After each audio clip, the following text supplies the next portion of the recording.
బ్రహ్మార్పణం. సృష్టి యావత్తో ఉన్న బ్రహ్మానికి బ్రహ్మం నమస్కరించుతూ బ్రహ్మముకు అనేక నమస్కారములతో బ్రహ్మమే ఈ సాంగత్యం చేసుకుంటుంది. ఉన్నదంతా బ్రహ్మమే అయ్యింది. మనకి బ్రహ్మం ఏం తెలియపరిచారు? అంతా నేనే, నేనే అంతా, ఉన్నది నేనే. అమ్మ నుంచి వచ్చిన ప్రతిదీ కూడా లోపల నుంచి బ్రహ్మం నుంచి వచ్చింది. మరి బ్రహ్మం నుంచి వచ్చినప్పుడు మనకు అక్కడ మనం అనుభవించిన తర్వాత అక్కడ యథార్థంగా అంటే విన్నాం కదా, ముందు అంతా ఉందన్నారు, ఉన్నదంతా తానే అన్నారు, సర్వం నేనే సకలం నేనే అన్నారు, మరి అండపిండ బ్రహ్మాండం అంతటా నేనే ఉన్నానన్నారు కదా. మరి ఆ అంతటా ఉన్న దాంట్లోని మరి నేను ఎలా మిగలాలి అంటే, నేను బ్రహ్మంగా మిగిలితే నాకు ఎలా మిగిలితే బాగుందో అలా మిగులుతాను కదా. మరి నాకు ఏం బాగుంది, విషయాల జోలికి వెళ్ళాలని నాకు లేదు. మరి విషయాలు నాకు హాని తలపెడుతున్నాయని నాకు తెలుస్తుంది కదా. మరి విషయం జోలికి వెళ్ళము. విషయం ఎప్పుడూ కూడా మనకి జన్మలను తెచ్చిపెడుతుంది, మన ఆరోగ్యాన్ని పాడు చేస్తుంది. ఇంకా మానసికంగా రోగం అన్నమాట అది. విషయాలే మానసిక రోగం. ఎప్పుడైతే ఈ మానసిక రోగం మనకి వదిలిందో అప్పుడు బ్రహ్మం దగ్గరికి మనం వెళ్ళగలుగుతాం. మాట్లాడేసి ఎక్కడికో వెళ్ళేసి ఇవన్నీ మనం కలగజేసుకుంటే బ్రహ్మం దగ్గరికి అస్సలు మనం వెళ్ళాం. తత్వ విచారణ అంటే ఏంటో మనకు తెలియదు. అప్పుడు మనం ఎలా మసులుకుంటే అలా బ్రహ్మంగా మిగులుతామో అలా మసులుకోవటమే. ఎక్కువగా ఈ ఫోన్లు మామూలు మాటలు అంటే బ్రహ్మం మాట్లాడుకోవచ్చు, కానీ అవన్నీ కూడా ఎంతవరకు అవసరమో అంతవరకుని. అది కూడా మనసు లేని స్థితిలో మనకు జరగాలి. కానీ మళ్ళీ నీ లోపల మననం చేసేసుకుంటాం అన్నమాట. దాన్ని మన సహజ స్థితిలో ఉండలేక మననం చేసేసుకుంటూ ఉంటాం. మరి ఆత్మ అనాత్మ విచారణ చేయలేము. ఎందుకంటే ఈ కన్ఫ్యూజన్ అంతా నిజం అనిపిస్తుంది కాబట్టి విచారణ చేయలేము అసలు. మరి మన లోపలికి మనం వెళ్ళాలి కదా. నేనేదై ఉన్నాను, నేను అదే మన బ్రహ్మం తెలియపరిచారు కదా. నేనే బ్రహ్మాన్ని అనుకో, ఉన్నదంతా నేనే, అంతా నేనే అనుకో, అలా మిగులుతావు అని తెలియపరిచారు. మరి అంతా నేనే అని మిగలాలి అంటే నాకు తత్వ విచారణ ఉండాలి. ఏది నిజమో నేను గ్రహించాలి, దేనిగా మిగలాలో నాకు తెలియాలి. అప్పుడు నేను అలా మిగులుతూ ఉంటాను. అప్పుడు దేహం ఏం చేస్తుందంటే జరుగుతూనే ఉంటుంది, దేహ విధులన్నీ కూడా. కానీ మనం బ్రహ్మంగా మిగలొచ్చు అంటే ఖాళీగా ఉంటాం. ప్రతి దాంట్లోని ఖాళీగా ఉంటాం. ఇది వేరు అది వేరు ఇది వేరు అనే భావన కలగదు. ఇంకా భావనకు అతీతంగా మిగులుతాము. ఎందుకంటే ఈ భావన మనం దేని మీద ఆలోచన పెట్టమన్నమాట. ప్రతి కదలిక బ్రహ్మార్పణం చేసేస్తున్నాం కదా. నాది కాదు, నేను కాదు, నాది కాదు అంటున్నాము. ఇదంతా కూడా ఉన్నది నేను అంటున్నాము, నా నుంచి జరుగుతుంది అంటున్నాము. ఇంకా అక్కడ కదలిక ఏముంది? ఇంకా అక్కడ నా నుంచి జరిగినప్పుడు ఉన్నది నేనే కదా. మరి దానికి ఇంకా కదలిక ఏముంది అంటే ప్రత్యేకత లేదు కదా. దేనికి ప్రత్యేకత లేదు. బ్రహ్మానికి మాత్రం ప్రత్యేకత ఉంది. ఆయుర్దాయం అయిపోయేలాగా మరి దేహం పట్టు మనం వదలాలి కదా. ఈ దేహం పట్టు, ప్రపంచం పట్టు, ఏ పట్టు, శాస్త్రం పట్టు, అన్ని పట్లు వదలాలి. అంటే మనకి ఎప్పుడైతే మన అనుభవంలోకి వచ్చిందో అప్పుడు శాస్త్రం పట్టు వదులుతుంది. ఎప్పుడైతే ఈ దేహం నేను కాదని తెలిసిందో ఆ దేహం పట్టు వదులుతూ ఉంటుంది. ఈ ప్రపంచం నిజం అనుకున్నాను కదా. మరి ప్రపంచం ఎప్పుడూ కూడా మిగలలేదు కదా, అశాశ్వతం కదా, తెలియబడుతుంది కదా. ఎవరూ మిగలట్లేదు, అందరూ వెళ్ళిపోతున్నారు కదా.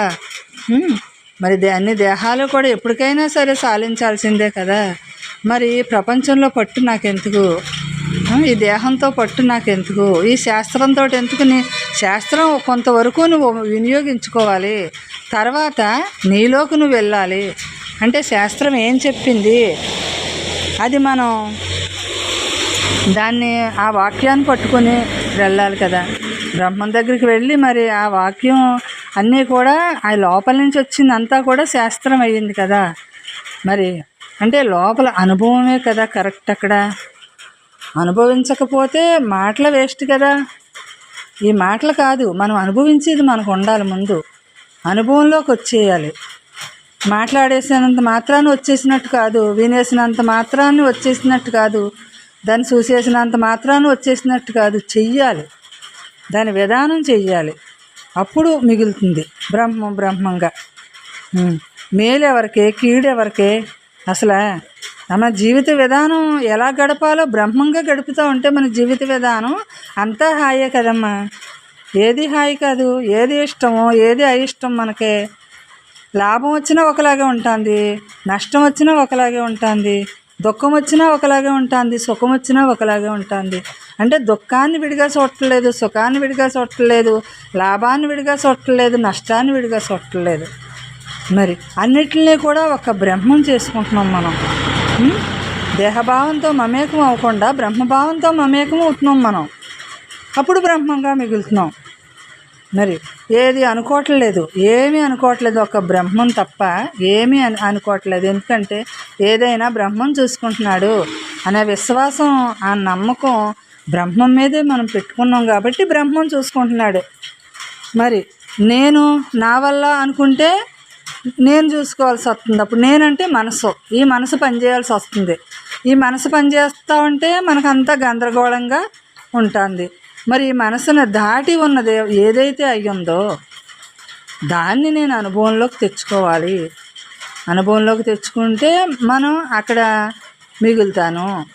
అలా మిగలటమే బ్రహ్మం తెలియపరిచిన ఈ జ్ఞానాన్ని మనం మరి ఈ జన్మలో తెలుసుకోకపోతే ఇంకెప్పుడు తెలుసుకుంటాము? అంతా నేనే అన్నారు, నాలోని ఉన్నారు, అందరిలోని ఉన్నారు. ప్రతి దాంట్లోని కూడా, ప్రతి జీవరాశిలోని కూడా ఉన్నది ఒకటే బ్రహ్మం అని చెప్పారు కదా. పిపీలికాది బ్రహ్మ పర్యంతము కూడా ఉన్నది తానే, అండం పిండం అన్నీ తానే అన్నారు. మరి ఇంకా బ్రహ్మం లేని చోటు ఇంక ఎక్కడుందమ్మా? అసలు ఎక్కడుంది బ్రహ్మం లేని చోటు అసలు? అని ఉన్నదే అదే ఉన్నప్పుడు మనకి ఈ కదలికలు ఎందుకు? మనకి అనవసరంగానే కుదుపుకోవటం ఎందుకు మనకు అసలు? ఇవన్నీ కూడా అంటే జ్ఞానం తెలిసిన తర్వాత నిలకడ పొందుతుంది. తెలియనంతసేపు ఇలా గందరగోళంగానే అసలు ఎలాగా, ఎవరు ఏం చెబుతారు, దీన్ని దృష్టిలో పెట్టుకోవాలి, నేను ఎలా మిగలాలంటే వింటా ఉంటే నేను బ్రహ్మం దగ్గరికి వెళ్ళి ఏం చేశానంటే వింటా నేను ప్రతి క్షణము కూడా అలా మిగులుతూ వచ్చాను.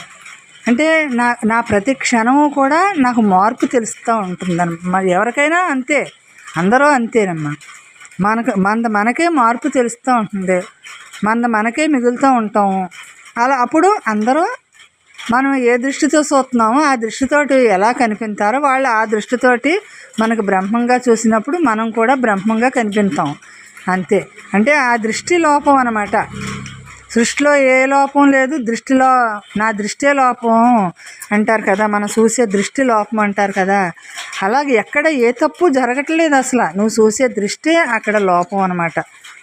అలా మనకు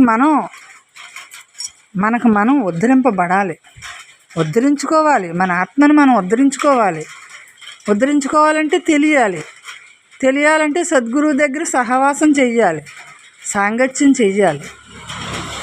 అప్పుడు మనం గ్రహించగలుగుతాము, తెలుసుకోగలుగుతాము, దాన్ని నిలబెట్టుకోగలుగుతాము, అలా ఉంటాం అంతే. ఏమీ లేదు, ఉంటాం అంతే. అంటే ఏమీ లేని దాంట్లో ఏమీ లేనట్టుగా ఉంటాం అన్నమాట. ఉన్నదాంతో ఉన్నట్టు ఉంటాం, లేని దాంతో ఏమీ లేనట్టు ఉంటాం. అంటే అక్కడ లేనిది ఉంది కలగజేసుకోదు అన్నమాట. ఏమీ కలగజేసుకోదు, ఊరికే ఉంటుంది, ఊరికే చూస్తుంది, ఊరికే ఉంటుంది అంతే. అలా మిగులుతూ ఉంటుంది. అలా బ్రహ్మంగా అలా మిగలటమే మన పని అసలు. మన ఆ జీవిత విధానం అంటే అంతా బ్రహ్మంగా చూడటమే కదా జీవిత విధానం. అంటే అంతకుముందు జీవితానికి ఇప్పుడు జీవితానికి మనకే తెలియబడుతుంది కదా. అంతకుముందు జీవితం ఎలా ఉంది, మనకి అన్నీ కలగజేసేసుకుంది. ఇప్పుడు ఏం చేస్తుంది, అన్నిటిని బ్రహ్మంగా చూస్తుంది. మరి ఈ జీవితం బాగుంది కదా, మనం ఈ జీవితాన్ని సరి చేసుకున్నాం అన్నమాట, బ్రహ్మ జీవితంగా గడుపుతున్నాం అన్నమాట. మన ప్రతి కదలిక బ్రహ్మ జీవితంగా గడుపుతున్నాం.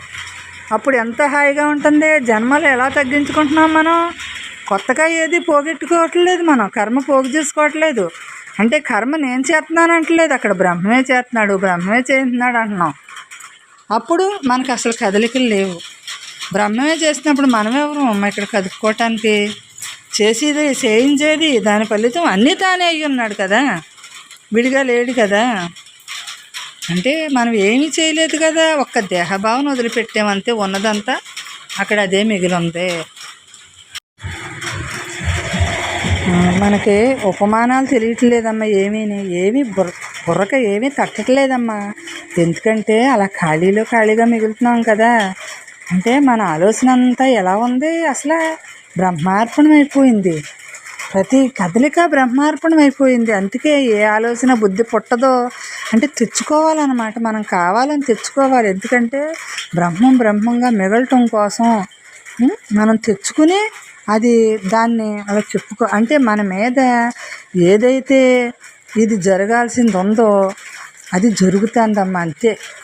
అంతకు మించింది ఏమీ లేదు ఇక్కడ. అసలు జరగాల్సింది అసలు మనం ఇది కావాలి అని కోరుకుంటామా? ఇంకా బ్రహ్మంగా మిగిలిన తర్వాత ఇది కావాలి అది కావాలనుకుంటామా? బ్రహ్మం కదా చేసుకుంటున్నాడు. మనం ఒకప్పుడు నేను కావాలనుకుంటే జరిగిపోయింది నాకు అనుకున్నాను. ఇప్పుడు నేను కావాలనుకోపోయినా వద్దనుకోపోయినా బ్రహ్మం అన్ని రకాలు బ్రహ్మమే కదా చేస్తున్నాడు. అంటే బ్రహ్మ నడత అన్నమాట ఇది. దీన్నే బ్రహ్మ నడత అంటారు. అంటే బ్రహ్మ నడత నడిచినప్పుడు బ్రహ్మంగా మిగులుతాను అని లెక్క కదా మనకి. అంటే ఆ స్వరూప స్థితిలోంచి మనం కదలాలి అంటే అక్కడ మనసు పెట్టాలి. మనసు పెడితే కదులుతాను అని మనం అనుకున్నాం. కానీ మనసు లేకపోయినా అది దాన్ని అదే కదుపుకుంటుంది. అంటే ఒకప్పుడు నేను కదులుతున్నాను, నేను మౌనంగా ఉన్నాను అని భావన పెట్టుకున్నాం, మనకు తెలియలేదు. ఇప్పుడు అది వస్తూ ఉంటే మనకు ఎలా ఉంది, మనలోంచే కదిలి మనలోనే లీనమైపోతుంది. దానికి ఇంకెక్కడే స్థానం లేదు కాబట్టి ఉన్నది అదే అంతా ఉంది. ఎక్కడైనా అదే ఉంది. ప్రయాణం చేసినా అదే ఉంది. మరి యాత్రకి వెళ్ళినా అదే ఉంది. మరి ఏ పార్టీలకు వెళ్ళినా అదే ఉంది. అంటే మనం ఇక్కడ ధ్యాస ఎప్పుడు కూడా పెరిగి కొలిది కూడా మనం ఎక్కడికి వెళ్ళినా సరే మనం ఒకటే స్థితిగా మిగులుతాము. మరి ఇంటి దగ్గర ఉన్నప్పుడు మనం మిగులుతున్నాము, ఎక్కడికన్నా వెళ్ళినప్పుడు మిగలలేదు అన్నప్పుడు మనకి బాగా వినాలి. ఎందుకంటే సరైన అవగాహన మనకు రావాలన్నమాట. అక్కడ సరైన అవగాహన ఉన్నప్పుడు దాన్ని మనం ఆచరణలో పెట్టుకోగలుగుతాం. ఆచరణ ఎప్పుడైతే పెట్టుకున్నామో అనుభవంలోకి ఆటోమేటిక్గా అక్కడ వస్తుంది, అనుభవంగా మిగులుతాము. అలాగా సత్యాన్ని ఎప్పుడు గ్రహించామని ఉండాలి. ఎప్పుడు సత్యం ఎప్పుడు ఎలా ఉందంటే ఊరికే అలా ఉంది. నేను చేస్తున్నాను, నేను చేయట్లేదు, నేను మిగిలేను, నేను మిగలలేదు, నేను జ్ఞానంగా ఉన్నాను, నేను అజ్ఞానంగా ఉన్నాను ఏమన్నా అనుకుంటాందా? సత్యం తనకు తానుగా ఉంది. అంటే తనకంటా పైన లేదు కదా, తానే కదా ఇదంతాని. అందుకని దానికి ఏం కదిలిక లేదు. మరి మనం అలా గ్రహించుకోవాలి. నేను ఎవరై ఉన్నాను? బ్రహ్మాన్ని అయి ఉన్నాను. బ్రహ్మాన్ని ఉన్నప్పుడు ఈ కదలికలన్నీ జరుగుతున్నాయి అంటే నేనెవరిని ఇక్కడ కదుపుకోవటానికి? ఉన్నది అక్కడ బ్రహ్మం బ్రహ్మంగా ఉంది. బ్రహ్మంగానే ఉంది. నేను బేబీని నేను చెప్పుకోక్కర్లేదు కదా. మరి ఎందుకంటే నేను అదే కదా. నేను పుట్టిన కాడి నుంచి కూడా నేను అదే. నేను దేహం వచ్చిన కాడి నుంచి నేను అదే. కాబట్టి నేను కొత్తగా దీన్ని నాకు బేబీ అని నా తల్లి నాకు తెలియపరిచింది కదా, బేబీ అనేసి. అందుకని నేను అదే పాఠంలో ఉన్నాను కదా. ఇప్పుడు నేను దాన్ని గుర్తు చేసుకోవాల్సిన అవసరం లేదు కదా, నేను బేబీని అనేసి. అలాగే మన బ్రహ్మం మన అమ్మ తెలియపరిచారు, నువ్వు బ్రహ్మానివి అన్నారు. మరి అలా నేను బ్రహ్మాన్ని మనం అనుకుంటా స్మరణ చేసుకుంటా వచ్చి బ్రహ్మం దగ్గర ఆగాము. ఇప్పుడు నేను బ్రహ్మాన్ని అనుకోవాల్సిన పని లేకుండా నేను అదే అని సహజంగా ఉండటం అన్నమాట. నేను అదే కదా అని సహజంగా ఉండటం. చిన్నపిల్లాడు నడక నేర్చుకుంటాడు. ఎన్నాళ్ళు నేర్చుకుంటాడు? వాడికి పడతా లెగుతా నేర్చుకుంటాడు. తర్వాత నడక వచ్చేసిన తర్వాత నేను నడక నేర్చుకోవాలనే భావన వాడికి లేదు కదా. అలాగే మన బ్రహ్మం కూడా మరి నేను బ్రహ్మాన్ని అని అనుకోకుండానే అక్కడ బ్రహ్మంగా మిగులుతుంది. ఎందుకంటే అభ్యాసం అయిపోయింది కాబట్టి. అదే అభ్యాసం అయిపోయింది. నేను బేబీని ఎలా అభ్యాసం అయిపోయిందో నేను బ్రహ్మాన్ని అనే అభ్యాసం అయిపోయింది అక్కడ. నాకు ఈ బేబీ విడిగా కనపడినట్టు దేహం నేను కాదనుకున్నప్పుడు ఈ బేబీ విడిగా కనపడినట్టు బ్రహ్మం విడిగా ఎక్కడ కనిపిస్తుంది? అంతా చూసిందంతా అదే, విన్నదంతా అదే, మాట్లాడిందంతా అదే. ఇంకా అక్కడ విడిగా ఎక్కడుంది? ఆ నడిచేవాడు ఏమనుకుంటాడు? అక్కడ నడవటానికి ఎంతో సంబరపడిపోతాడు. అలాగే మనం ఈ సాధనకి ఇష్టపడి మనం ఈ సాధన చేస్తాం మన బ్రహ్మమ్మ దగ్గరికి వచ్చి. తర్వాత ఎన్నాళ్ళు చేస్తాం? అది మిగలటం కదా మనం చూసుకుంటాము. అంటే తెలిసిన తర్వాత మిగలటానికి చూసేసుకుంటాం. ఇంకా అక్కడ ఈ పూజ నిరంతరం నా లోపల పూజ జరుగుతుంది కదా. మరి అది నిరంతరం నాలో తపస్సు జరుగుతుంది కదా. మరి ఆ తపస్సు, ఆ పూజ ఇవన్నీ కూడా అక్కడ ఆగిపోతుంది అనమాట. ఇంకా దేని మీద ధ్యాస ఉండదు అన్నమాట. దేని మీద ధ్యాస లేకుండా ఉన్నది ఒకటే అని, అంటే ఒక గుర్తింపు, ఒక ఎరుక అలా మిగులుతుంది అంతే. అలా ఉన్నాను అంటే నేనున్నాను, బ్రహ్మం ఉంది అనేది కాదు. అలా ఉన్నది ఉన్నట్టుగా అలా ఉంటుంది అంతే.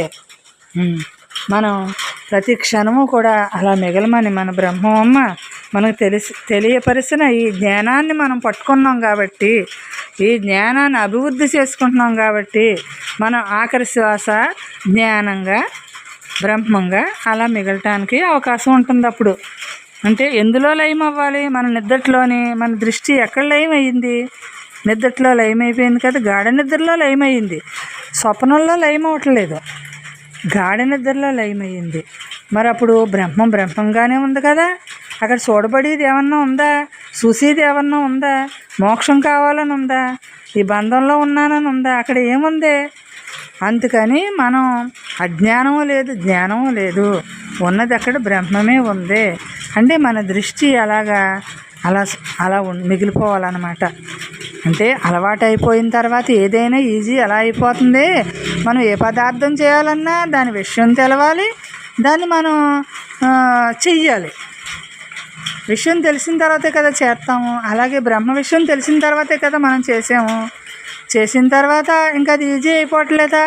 చేసిందే మళ్ళీ చెయ్యం కదా. ఇంకా తెలిసిపోయింది కదా, అక్కడ విషయం తెలిసిపోయింది కదా. ఇంకా అలా ఉండటం, తెలిసిన దాంతో తెలిసినట్టు అలా ఉండటం. అలా ఉండగా ఉన్నదంతా అదే అనేసి అనుభవంలోకి వస్తుంది. విడిగా లేదు ఉన్నదంతా. నేను ఎక్కడ విడిగా ఉన్నాను? ఉన్నదంతా అదే అయి ఉంది. నేను విడిగా లేను, అందులోనే ఉన్నాను, నేను అందులోనే కలుపుతున్నాను. ఉన్నది నేనే, అందులోనే నేను లీనమవుతున్నాను కదా ఆఖరినే. మరి అంటే నేను దేహంగా వచ్చాను, ఇక్కడికి దేహంగా వచ్చాను. మరి రావటం, మరి నేను బ్రహ్మంగా మిగలాలి. దేహంగా వచ్చాను, బ్రహ్మంగా మిగలాలి. దేహంగా రావటం అంటే ఏంటి? నాకు గత జన్మల్లో ఏ ఆలోచనలు అయితే పెట్టుకుని నేను ఏ సంస్కారాలు అయితే తెచ్చుకుని వచ్చానో ఆ నడత ఇక్కడ నడుస్తున్నాను అంతే, అంతకంటే ఏమీ లేదు. మరి ఆ నడతనే నేను ఇక్కడికి వచ్చి ఆ బ్రహ్మం చేసుకున్న మాల ఈ వీధిలో జరిగింది నాకెందుకులే, ఒకప్పుడు తెచ్చుకుంది కదా జరుగుతుంది. ఆ తెచ్చుకున్నది నేను కాదు, ఆ జరిగేది నేను కాదు, దాని ఫలితం నేను కాదు. ఏది ఎలా ఉన్నా సరే నాకెందుకు, నాకు పని ఏంటి? ఏది ఎలా జరిగినాని నాకు విరోధులు ఎవరో, నాకేమో స్నేహితులు ఎవరో? ఆ బ్రహ్మమే కదా స్నేహం, ఆ విరోధులు ఆ బ్రహ్మమే కదా అని అలాగా మిగిలిపోవటమే. అలా మిగిలిపోవటం. మరి రెండోది లేదని తెలిసాక, ఉన్నది ఒకటే అని తెలిసాక దేని మీద ధ్యాస ఉంటుంది? దేని మీద మిగలటానికి చూసుకుంటుంది? దేని మీద ధ్యాస ఉంటుంది? మన బ్రహ్మమ్మ చెప్పిన విధానం ఉన్నదాంతో ఉన్నదాంతో అని ఒక్క పదం కదా చెప్పారు. ఉన్నది నువ్వేనే అని చెప్పారు. ఓహో, నేనే కదా అది అని బ్రహ్మార్పణం అమ్మ. సృష్టి యావత్తు ఉన్న బ్రహ్మం నమస్కరించుతూ, బ్రహ్మమ్మకు అనేక నమస్కారములతో బ్రహ్మమే ఈ సాంగత్యం చేసుకుంటుంది. ఉన్నదంతా బ్రహ్మమే అయ్యింది, రెండోది లేదు. మన నడత ఎలా ఉండాలి అంటే పరమాత్మను చేరాలి అంటున్నారు. మరి పరమాత్మను చేరాలంటే మన నడత ఎలా ఉండాలి? వైరాగ్యం రావాలంటున్నారు. వైరాగ్యం అంటే ఏంటి? మనం అలంకరించుకోకుండా ఊరికే అది వైరాగ్యం కాదు కదా. అంటే అంతటా ఉన్న బ్రహ్మాన్ని దర్శించాలి. బ్రహ్మాన్ని దర్శించకుండా సృష్టిలో ప్రతిదాన్ని దీన్ని దర్శిస్తూ ఉంటే బ్రహ్మం ఎప్పటికీ తెలియబడదు కదా.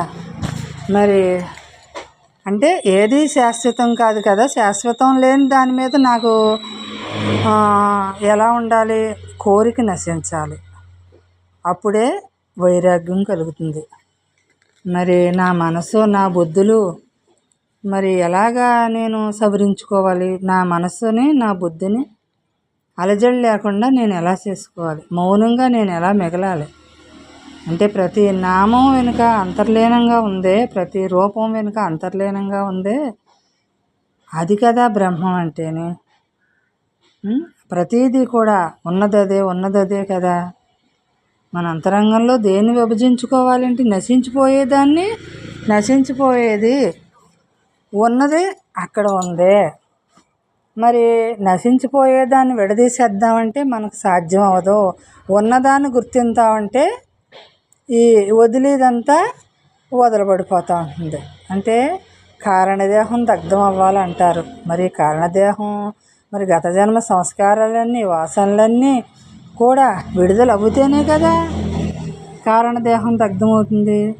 మరి ఇది ఎలా తయారైంది అంటే మనం గతంలో మన మనస్సు అంటే మూలం తెలియక మన మనసుతోటి ఈ లక్షణాలన్నీ మనం అలవాటు చేసుకొని ఎలా విభజించుకోవాలో తెలియలేదు. ఇక్కడ దీన్ని అక్కడ దాన్ని రెండింటిని చూసేది ఒకటి ఉంది కదా, అదే బ్రహ్మం కదా.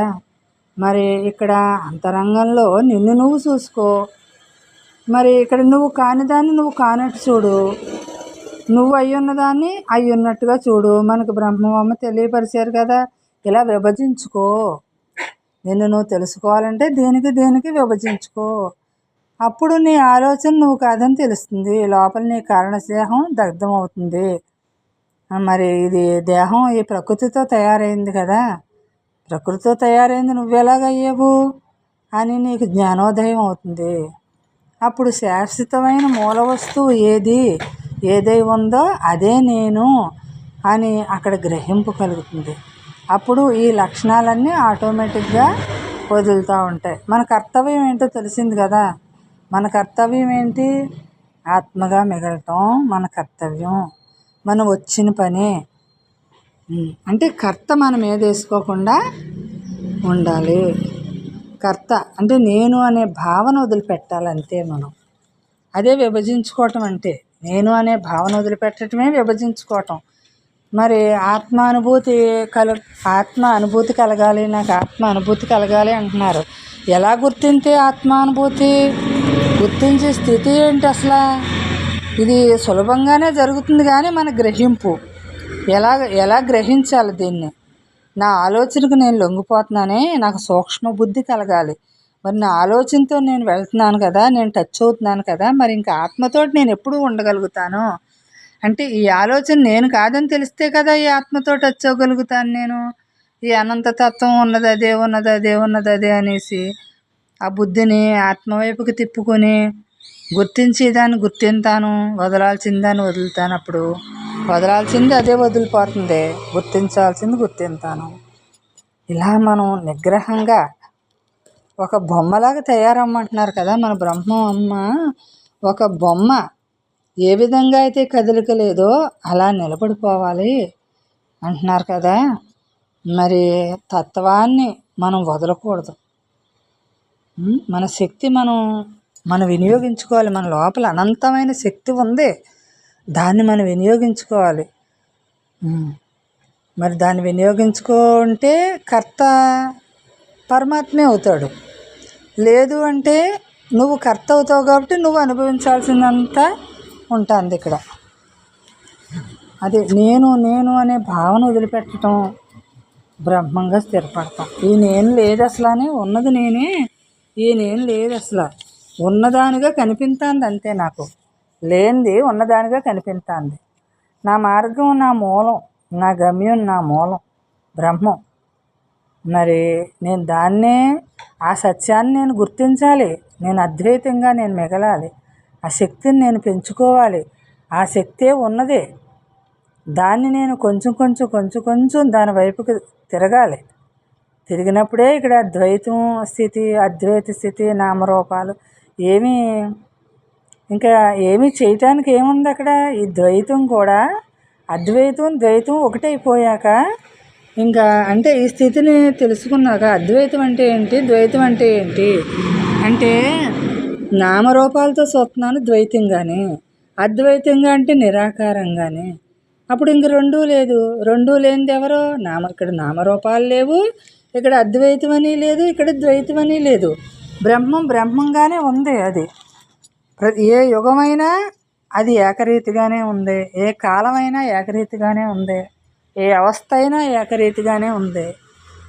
మరి నువ్వు ఎలా మసులుకున్నా అది ఏకరీతిగానే ఉంది. ఆ ఏకరీతిగా ఉన్నదాన్ని నువ్వు గుర్తించినప్పుడే మనం ఆ ఎరుక కలుగుతుంది. గుర్తించటమే ఎరుక. ఎప్పుడైతే అలా గుర్తించగా అక్కడ స్థిరపడతాము. స్థిరపడిన తర్వాత ఒక మొద్దులాగా, ఒక గోడలాగా, ఒక బొమ్మలాగా మనకు లోపల కదిలికి తగ్గుతూ ఉంటుంది. అప్పుడు అలా మిగులుతాం. అంటే ఇంకా ఆలోచన రహితం అవుతుంది అన్నమాట. అక్కడ ఆలోచన రహితం అవుతుంది. మరి ఆ స్థితిలోకి నిలబడటం మనం కాదు, అసలు నిలబడాలని చూసుకోవడం కాదు. ఇక్కడ చెయ్యాల్సింది ఏంటో చెయ్యాలి, తీసేయవలసింది ఏంటి, లేని దాన్ని తీసేయాలి. అక్కడ ఉన్నది మిగులుతూ ఉంటుంది. అప్పుడు అలా తయారవుతుంది బొమ్మ. అంటే అది తయారయ్యే ఉంది. అయ్యే ఉన్నదాన్ని మనం ఇదంతా కల్పితం అని తెలియక కల్పించుకుంటున్నాం కదా. ఇదంతా ఈ కళనే నిజం అనుకుంటున్నాం అంతే. ఇది జాగృతావస్థ ఒక కళ, దీన్ని నిజం అనుకుంటున్నాం. కళలో కళ నిజం అనుకుంటున్నాం. ఈ జాగృతావస్థ ఇప్పుడు ఈ అవస్థను నిజం అనుకుంటున్నాం. మరి ఏది నిజం? ఉన్నది అక్కడ బ్రహ్మం. నిజం కానిది ఏది, నిజం అయింది ఏది? ఉన్నదంతా బ్రహ్మమే కదా, ఉన్నదంతా యథార్థమే. యథార్థానికి ఎప్పుడు ఇది నిజమో ఇది అబద్ధం అనేది లేదు కదా. మరి ఇది ఎవరికి కలుగుతుందంటే నా మనసుకు కలుగుతుంది. మరి నేను సవరించుకోవాల్సింది ఎవరిని? నా మనసునే నేను సవరించుకోవాలి. నా మనసు లేనిది నాకు ఉందని భావించింది, లేనిదాన్ని ఉందంటుంది. అసలు ఆ మనసే లేదు కదా, అది ఎక్కడి నుంచి పుట్టుకొస్తుంది? నీలోంచి పుట్టుకొచ్చినప్పుడు అది నువ్వు గుర్తించగానే మాయమైపోయింది. అప్పుడు ఎక్కడుందే? అందులోనే ఉంది. కాబట్టి దాన్ని కూడా విడిగా చూడక్కర్లేదు. అందులో నుంచి వచ్చి అందులో లీనమవుతాం. అంటే ఇంక విడిగా ఎందుకు చూస్తాం? అప్పుడు ఈ సృష్టి కూడా ఇందులోనే వచ్చింది, ఇందులోనే లీనమవుతుంది. దీనికి ఇంక వేరే స్థానం ఎక్కడన్నా ఉందా? లేదు కదా. మరి లేని దాన్ని ఉందని అనుకోవటం మన భ్రాంతి చెందుతాము. అంటే మనకి ఈ గ్రహింపుల్లోనే మనం బ్రహ్మంగా మిగలొచ్చమ్మా. ఆచరించాలి మనం, దీన్ని బ్రహ్మాన్ని ఆచరించాలి. ఆత్మజ్ఞానం ఒకటే మనకు మార్గం. ధ్యానం, ధ్యాస అన్నీ ఒక్క బ్రహ్మమే. మరి అలా బ్రహ్మంగా మిగలటమే మనం ఒక శిల్పం అయిపోతాం అన్నమాట. జ్ఞాన శిల్పం అయిపోతాం. జ్ఞానమే మన ఆహారం అవుతుంది, జ్ఞానమే మన అన్నీ యోగం అవుతుంది.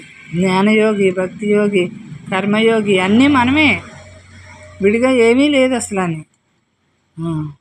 అంటే హంసల 6 నెలలు సరిపోతుంది, కాకిలా కలకాలం అక్కర్లేదు అంటారు కదా. అలాగా హంసలాగా మనం జీవితం హ్యాపీగా, హంసలాగా 6 నెలలున్నా మనతో మనం ఉండాలి, దేనికి బందీ అవ్వకుండా ఉండాలి.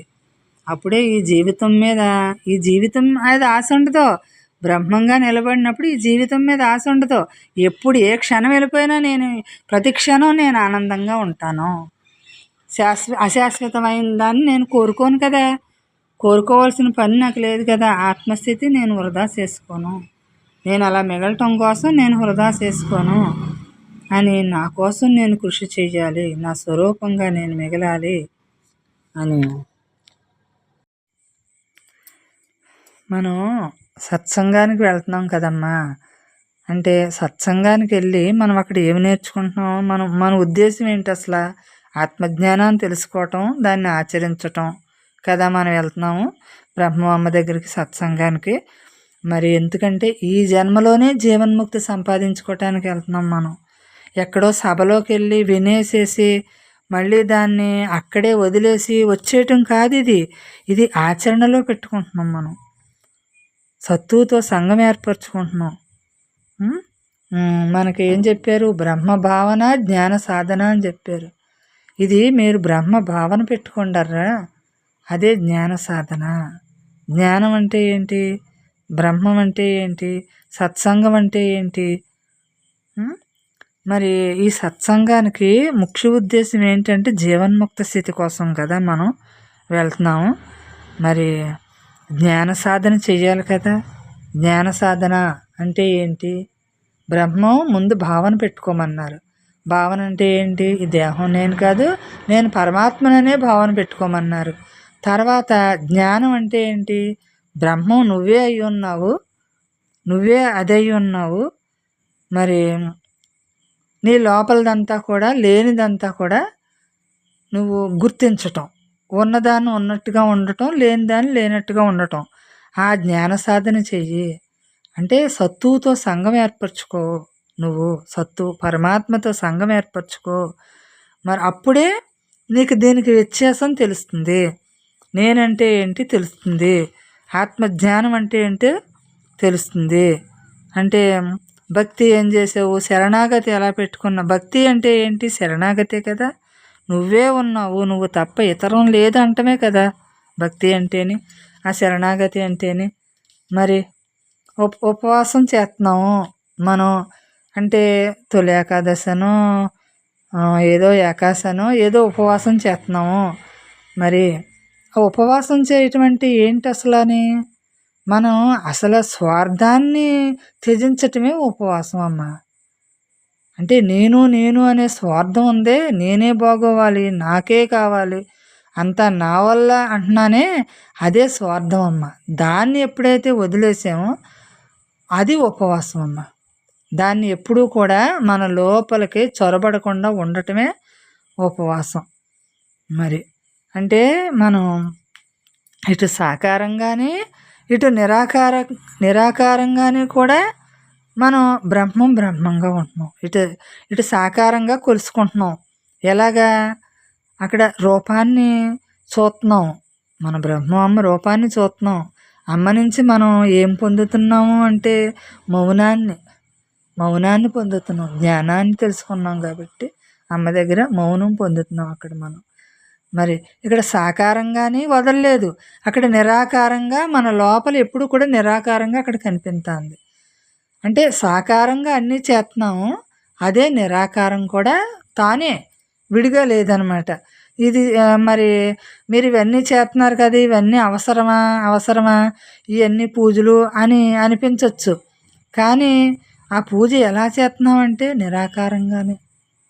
సాకారంగానే మనకు దేహానికి సహారంగా ఇంట్లోనే ఈ దేహంగా చేస్తున్నాము. కానీ మనం ఎలా చేస్తున్నామంటే మనసు లేని స్థితిలో చేస్తున్నాం కాబట్టి మనకు అది ఏమీ అంటట్లేదు. ఉపనిషత్తులన్నీ చెప్పిన జ్ఞానం ఏంటది? నిన్ను నువ్వు ఎలా ఆచరించుకోవాలి, నీకు నువ్వుగా ఎలా మిగుల్చుకోవాలని కదా. నువ్వే ఏదై ఉన్నావో దాన్ని గుర్తించుకుని నడతనడవమ్మనే కదా ఉపనిషత్తులన్నీ చెప్పినవి, సాంగత్యం చెప్పినవి అంతాని. అంటే నువ్వు ఆధ్యాత్మికాన్ని అభివృద్ధి చేసుకో అని చెప్పారు. మరి ఆ స్థితిలో నేను ఎదగాలి అంటే నాకు ఒక సద్గురువు కావాలి. గ్రంథాలన్నీ చెప్పినవి, శాస్త్రాలన్నీ చెప్పినవి, మరి దాన్ని నేను నడత కావాలి కదా. నాకు చెప్పినట్టు ఆ గ్రంథాలు చెప్పినట్టు నేను నడవాలి కదా. మరి అప్పుడు కదా నేను ఎదగగలుగుతాను నా స్థితిలోకి. నేను ఉన్నత స్థితి అంటే నా స్థితికి నేను ఎదగటమే ఉన్నత స్థితి. అంటే ఈ సంఘం అంతా ఏర్పరచుకున్నప్పుడు ఉన్నత స్థితి మనకు లభించట్లేదు. ఏ సంఘాన్ని మనం లేని దాన్ని సంఘంగా ఏర్పరచేసుకున్నాం. అవసరం లేని విషయాలన్నీ జోడించుకొని ఖాళీగా ఊసిపోకుండా చెప్పుకున్నట్టుగా ఉన్నప్పుడు మన స్థితి మనకి ఆధ్యాత్మిక ఎదుగుదల మనకి కనిపించదు. మనం ఎదగాలి అంటే మన స్థితి ఏంటి? అక్కడ నిలబడాలి. ఇది సామాన్య భక్తిగా ఉండటం కాదు కదా, అనన్య భక్తి ఉండాలి మనకి. అంటే ఆత్మతత్వం తెలవాలి అంటే సత్తువుతోటి సత్తువుతోటి ఎప్పుడు కూడా అందరిలో ఉన్న సత్తువు ఏంటి? ఒక్కటే, విడిగా లేదు అసలని. అటువంటి సత్తువుతోటి అటువంటి సభ్యులు ఎవరు? సభ్యులందరూ ఎవరో క్రమక్రమంగా ఆధ్యాత్మిక ఉన్నతికి ఎదుగుతారే ఆ సభ్యులు. ఒక్కొక్క రోజు ఎలాగా వాళ్ళు అందరూ తయారవుతున్నారంటే, మళ్ళీ ఈ యుగం బ్రహ్మయుగం అవటం కోసం ఈ బ్రహ్మం తెలియపరుచుకుంటున్నాడు. అందరిలోని అంతటా ఉన్న బ్రహ్మమే కదా, అంతా కూడా సత్యయుగం అయిపోవాలి. మోక్షస్థితి ప్రతి ఒక్కళ్ళకి ఉంది, మోక్షస్థితి అయ్యి ఉంది. ఉన్న దాంతో ఆత్మ విచారణ చేసుకోండి, తృప్తి చెందండి, శాంతి పొందండి.